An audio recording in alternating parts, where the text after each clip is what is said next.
नमस्कार प्यारे बच्चों। आज हम फिर एक बार कक्षा 8वीं में हिंदी की पाठ्य पुस्तक वसंत भाग 3 से एक नया अध्याय लेकर आए हैं जिसका नाम है क्या निराश हुआ जाए। और इस अध्याय के लेखक हैं हजारी प्रसाद द्विवेदी, आचार्य हजारी प्रसाद द्विवेदी। हजारी प्रसाद द्विवेदी द्विवेदी युग के बहुत अच्छे लेखक हैं। तो हजारी प्रसाद द्विवेदी जी ने लिखा क्या निराश हुआ जाए। जैसा कि आप लोगों को इस वाक्य से पता चलता है कि निराश होने की ज़रूरत नहीं है, हमें निराश नहीं होना चाहिए, हमेशा हमें आशावादी होना चाहिए, एक पॉजिटिव थिंकिंग लेकर काम करना चाहिए, कोई भी काम हो। तो अब यहाँ पर जैसा कि पाठ का नाम है क्या निराश हुआ जाए, तो यहाँ हम जब आज के परिवेश में बात करते हैं समाचार पत्रों की, और समाचार पत्रों में हो रही चोरी, भ्रष्टाचार, हिंसा, लड़ाई झगड़े, बेईमानी, इन खबरों को जब हम पढ़ते हैं तो पढ़ने के बाद हमारे समाज में निराशा का वातावरण, हताशा का वातावरण और डर का माहौल बना रहता है। तो इस पर लेखक हजारी प्रसाद द्विवेदी जी ने चिंता व्यक्त किया। उन्हें चिंता हुई समाज की कि हमारे समाज में इस तरह के अपराध बढ़ रहे हैं। समाचार पत्रों अपराध बढ़े और अपराध बढ़ने के कारण वो समाचार पत्रों में छपे तो लोगों को पता चली कि चोरी हो रही है हमारे समाज में, भ्रष्टाचार, हिंसा, बेईमानी।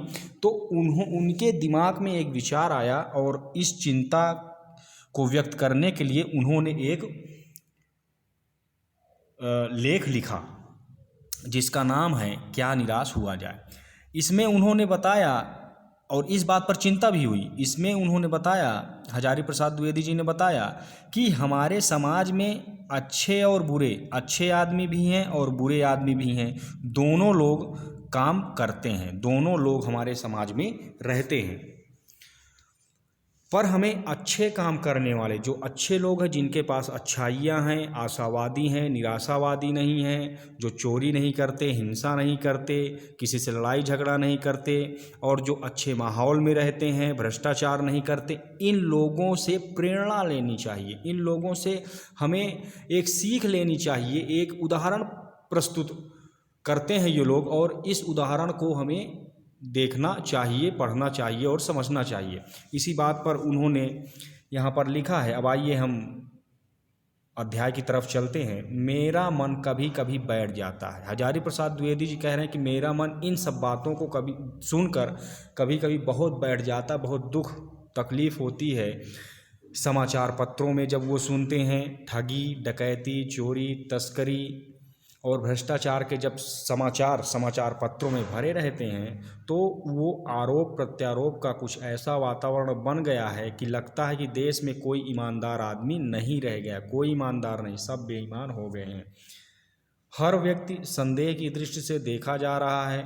हर व्यक्ति पर अब जब पता ही नहीं है कि हमें चोरी कौन कर रहा है तो हर व्यक्ति एक दूसरे को संदेह की दृष्टि से देखता है कि कहीं इसी ने ही तो ये गलत काम नहीं किया हो। जो जितने ही ऊंचे पद पर है उनमें उतने ही अधिक दोष दिखाई देते हैं। एक बहुत बड़े आदमी ने मुझसे एक बार कहा था कि इस समय सुखी वही है जो कुछ नहीं करता। जो कुछ भी करेगा उसमें लोग दोष खोजने लगेंगे, उसके सारे गुण भुला दिए जाएंगे और दोषों को बढ़ा चढ़ाकर दिखाया जाने लगेगा। दोष किसमें नहीं होता, यही कारण है कि हर आदमी दोषी अधिक दिख रहा है, गुणी कम या बिल्कुल ही नहीं। स्थिति अगर ऐसी है तो निश्चय ही चिंता का विषय है। अब जब ये सारी बातें सुनते हैं और एक आदमी दूसरे आदमी पर आरोप प्रत्यारोप लगाता है तो इसी बात पर हजारी प्रसाद द्विवेदी कह रहे हैं कि मुझसे एक व्यक्ति ने ऐसा बोला कि हर व्यक्ति गुणी कम, दोषी अधिक दिखता है। ऐसा उन्होंने एक व्यक्ति उनसे बोले। ऊंचे पद पर आसीन व्यक्ति ज़्यादा ही दोषी दिखाई देता है, ऐसा उनसे एक व्यक्ति कह रहे हैं। दोषों को इतना बढ़ा चढ़ाकर दिखाया जाता है कि उसके अच्छाइयों को, अच्छेपन को वहाँ पर नहीं दर्शाया जाता है। तो इसी बात को लेकर चिंता का विषय बना हुआ था लेखक हजारी प्रसाद जी का। तो उन्होंने फिर कहा कि लेखक का मानना है या सोचते हैं कि भारत की भूमि, भारत की धरती पर बड़े बड़े मनीषी पैदा हुए हैं, बड़े बड़े विद्वान पैदा हुए हैं। क्या यही भारतवर्ष है जिसका सपना तिलक और गांधी ने देखा था? रविंद्रनाथ ठाकुर, मदन मोहन मालवीय का महान संस्कृत सभ्य भारतवर्ष किस अतीत के गहर में डूब गया। आर्य और द्रविड़, हिंदू और मुस्लिम, यूरोपीय और भारतीय आदर्शों की मिलन भूमि, मानव महासमुद्र क्या सूख गई है? मेरा मन कहता है ऐसा हो ही नहीं सकता। हमारे महान मनीषियों के सपनों का भारत है और रहेगा।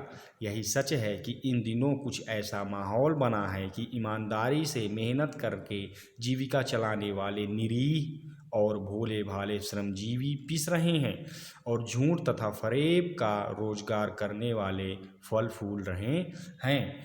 ईमानदारी को मूर्खता का पर्याय समझा जाने लगा है कि सच्चाई केवल भीरू, डरे हुए और बेबस लोगों के हिस्से में पड़ी है। जो डरे हुए हैं और बेबस हैं, लाचार हैं, उनके पास सच्चाई है लेकिन वह बोल नहीं पाते हैं। जो बेईमान है वह बेधड़क अपनी बातों को रखते हैं।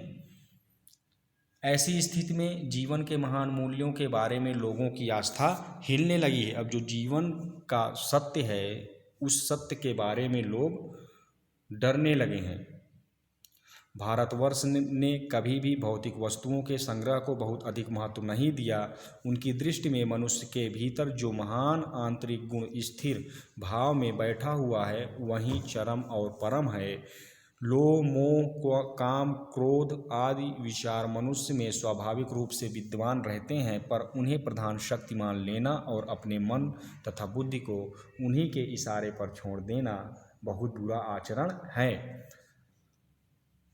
भारतवर्ष में कभी भी उन्हें उचित नहीं माना। उन्हें सदा संयम के बंधन से बांध कर रखने का प्रयत्न किया गया है, परंतु भूख की उपेक्षा नहीं की जा सकती, बीमार के लिए दवा की उपेक्षा नहीं की जा सकती, गुमराह को ठीक रास्ते पर ले जाने के लिए उपायों की उपेक्षा नहीं की जा सकती है। ऐसा बताते हैं हजारी प्रसाद द्विवेदी। एक चिंता का विषय है कि हमारे समाज में जब हम समाचार पत्रों को पढ़ते हैं और समाचार पत्रों में रोज़ चोरी, भ्रष्टाचार, हिंसा, बेईमानी की खबरें सुनते हैं तो एक हमारे समाज में गलत संदेश जाता है और गलत माहौल बनता है, गलत वातावरण बनता है।